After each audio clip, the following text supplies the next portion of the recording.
Imagine being imprisoned in Mexico's most heavily guarded maximum security prison. Cameras everywhere, armed guards 24 hours a day, reinforced concrete walls. It seems impossible to escape. But in July 2015, Joaquin El Chapo Guzmán simply disappeared from his small 2-by-3-meter cell. And the way he did it is so absurd, it seems like a Hollywood movie script. Get ready, because this story will leave you speechless. It was an ordinary Saturday night, July 11th, 2015. El Chapo was in Altiplano prison, considered the Fort Knox of Mexico. He had been captured a year earlier after spending 13 years on the run from justice. Authorities guaranteed this time he wouldn't escape. They had learned their lesson from his first escape in 2001, when he allegedly got out hidden in a laundry cart. But El Chapo had other plans. And what plans? At 8:52 p.m., security cameras captured something strange. El Chapo walked to the shower in his cell and simply vanished. Yes, you read that right. Vanished. It took the guards 17 minutes to realize something was wrong. 17 precious minutes that meant the difference between capture and freedom. When they finally entered the cell, they found a 50-centimeter by 50-centimeter hole in the bathroom floor. And it wasn't just any hole. It was the entrance to a tunnel that would change the history of organized crime. Now comes the part that seems like a lie. The tunnel was 1.5 kilometers long. That's right, 1.5 kilometers dug beneath one of the world's most secure prisons.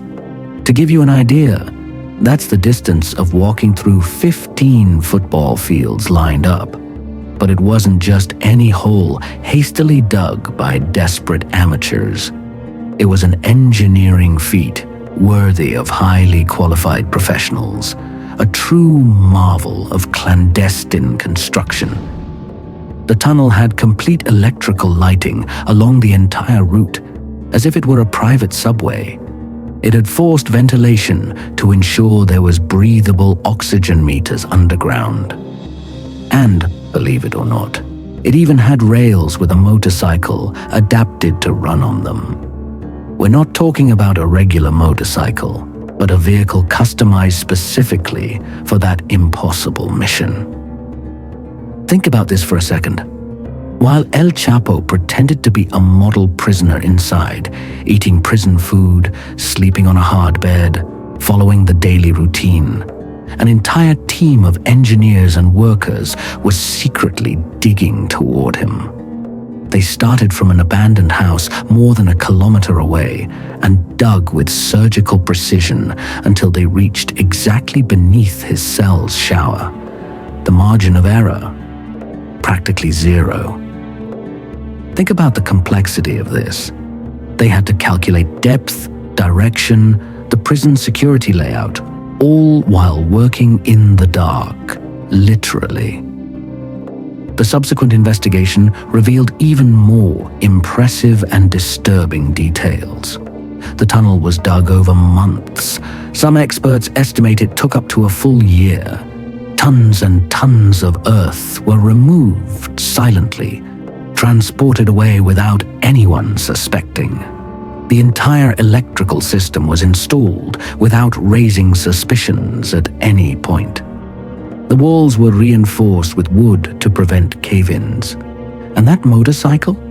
It was designed especially for that tunnel, allowing El Chapo to travel the underground path in less than 10 minutes. This was the escape that made history. Not just as one of the most daring and technically impressive jailbreaks ever recorded, but as a symbol of something much bigger.